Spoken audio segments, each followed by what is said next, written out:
If I was starting my budgeting journey over, I'll do this.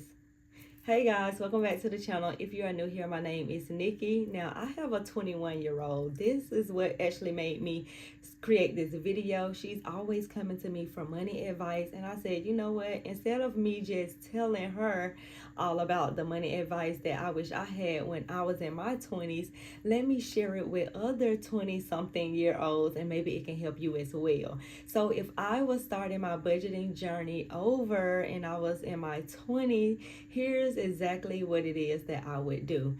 The first thing that I would do is really know my numbers. So, what do I mean by know your numbers? You need to know exactly what you have coming in and exactly what you have coming out every single month. So, if that means that you have to sit down for an hour and go over your finances at the beginning of the month before the month even starts and just write everything out, that is exactly what I would do. Now, you may be an hourly employee and your checks may vary, because I know I'm an hourly employee and my checks vary paycheck to paycheck depending on how many hours I work. So you may not know exactly what your paycheck is gonna be, but you kind of know an idea amount of what your paycheck is gonna be, especially if you have been on your job for more than a month. So you know what last month you brought in, you know what the month before you brought in.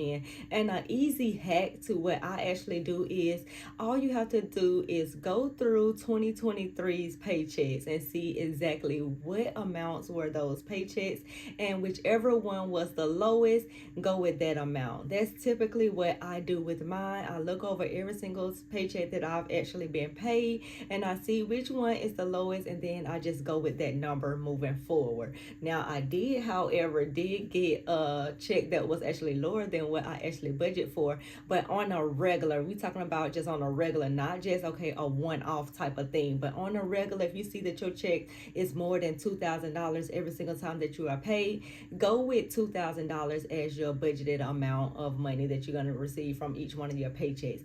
Then what you're going to do is the same thing with your expenses. You're going to go through 2023's expenses, see how much money you spent in January, see how much money you spent in February, and so forth and so on. And you're going to take that 2,000 or however much money you make per month, you're going to subtract all of those expenses from that income, and you're going to see exactly how much money do you have left. And now the next thing I will focus on is saving a little bit of money. Now, a little bit goes a long way over a long period of time. If I was in my 20s and I was saving maybe $10 a week, and over 20 years that money would have grew into this large sums of money. But back then I wasn't focused on saving any money. I wasn't focused on putting money aside or having money in my savings account. Therefore, now I'm in a position where now I have to take out large chunks of my checks in order to reach my savings goal. So if you are in your 20s right now currently, and if you can put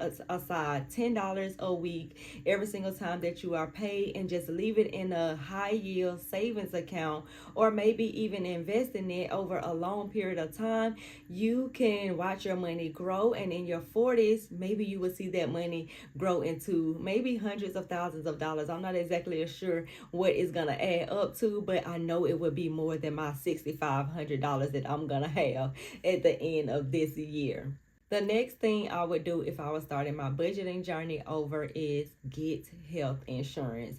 Now, when I was in my 20s, I used to opt out of all of that stuff. I'm not even gonna lie, because I wasn't making that much money, or I didn't think it was that much money, and I didn't want all of this money coming out of my check. I wanted to get my full check. So anytime that the company offered me health insurance, I would opt out of it. Now we live in a state where health insurance is required and you would be penalized if you do not get it. But if you are in your 20s and you're working and your company offers you health insurance, dental insurance, vision, and all of that, I would say opt in for that, because you just never know when it's gonna be needed. And luckily for me, I did not get any, like major sickness or had to be hospitalized or anything like that. But just imagine if I had not had any health insurance, that would also be a bigger bill. And please believe the hospital will put that on your credit report as well. And you don't want a low credit score from not paying your hospital bills. The next thing I would do if I was starting my budgeting journey over is let them take out taxes out of that check. Now, I wasn't getting taxes for a very long time, even though I had a child, because I was doing tax exempt. I'm just going to be honest. I was doing tax exempt at the beginning when I first started working because, like I said before, I did not want all of this money coming out of my paycheck. And I wanted to see all of my money, my little $200 paycheck.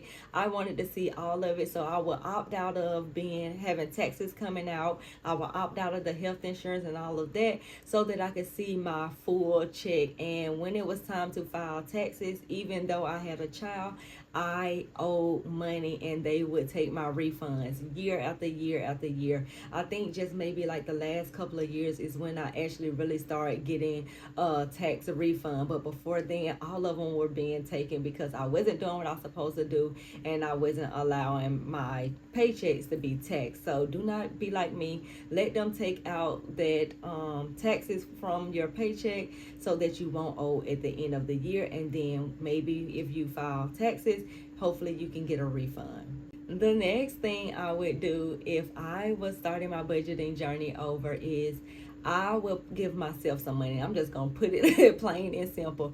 I would give myself some money. I know within your budgeting journey, a lot of people tell you, not to get money for yourself. Just put it all towards debt and put it all in your savings and then just watch it grow and all of this and that.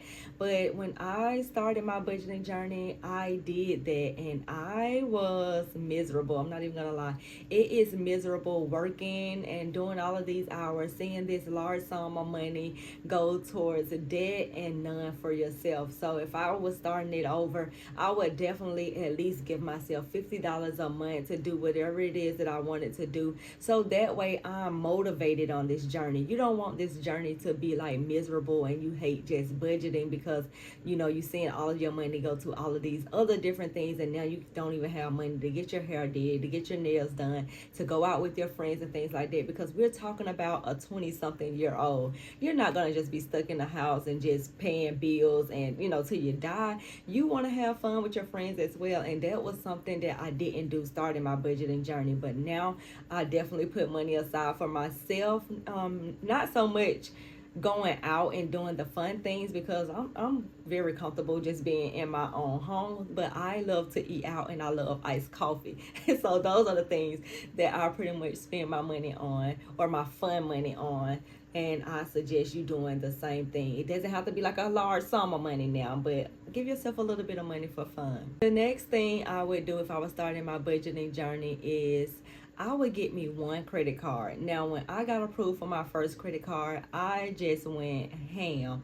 I was applying for everything in the book. I was getting credit card after credit card after credit card after credit card, and it had basically I went in debt behind it. So I went in debt behind these credit cards, and now I can't afford the payments because I'm 18, 19 years old. I'm working this job, probably making around $6.15. I'm also living out on my own with a child, and I can barely even afford the bills over there. So it was like, okay, well, do I pay the light bill or do I pay these credit cards? And I more so went with just paying the light bills, and I allowed the credit cards to get behind. And of course that stuff hit your credit report. Now, I've always been with a bad credit score, so don't be like me. Get yourself one credit card. I'm not gonna say to not get a credit card because I feel like you need credit to build credit, but I would definitely just only get one, and I would use that one responsibly. Now, the gurus say that you don't supposed to spend no more than 10% of that credit card to maximize the amount of points that you can get from the credit bureaus, but the standard is 30%.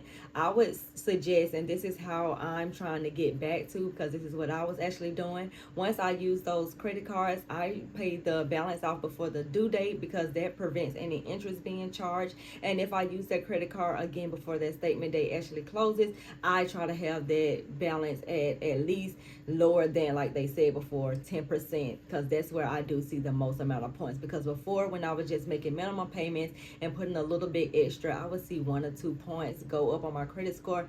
And now with me just paying it off before the due date and actually having a low balance when the statement actually closes, closes, I see 12, 13, 14-point increases, which I absolutely love. The next thing I would do if I was starting my budgeting journey over is I would get organized with my money. Now, writing it in your phone, having it on the calendar is not getting organized with your money. I'm not even gonna lie, and I hate to break it to you like that because that's what I was doing. Having it in your calendar is only just telling you, okay, well, I got this bill due today. But if you haven't actually planned it out, if you haven't just really written it down before the month even begins, you may not already have the money set aside for that payment. So once you write it down and just go on a date with yourself before the month even begins and see exactly what all you're gonna have coming out of your account and what paycheck is gonna cover what, then is when you're gonna actually can just like breathe throughout the week. I know for me, automating everything for me has been like a game changer. That would be the next thing that I would do if I was starting my budgeting journey over. I would automate everything. That way you don't have to worry about late payments. That way you don't have to worry about if the bill is gonna be taken care of or not. And that way you can just really just live your life, to be quite honest. I don't have to look at my calendar and say, okay, well, the bill is supposed to be coming out this month. No, because I have my account set up on automatic draft. I already know what's supposed to be coming out. I know how much money that I put aside for that, because at the beginning of the month, I already know how much money I'm supposed to be spending on these items over here, and I put that amount of money in that account before those bills are actually due. So that's what I would do if I was starting my budgeting journey over. I hope this video brought you some great information. If you're in your 20s like my daughter is, maybe I will send this video to her so she can look at it and take some of these tips and apply it to her everyday life. But if you are in your 20s and you have any other questions, drop them down below in the comment section. And if you are over 40, go ahead and answer some of those questions, and I will see you guys tomorrow in the next video.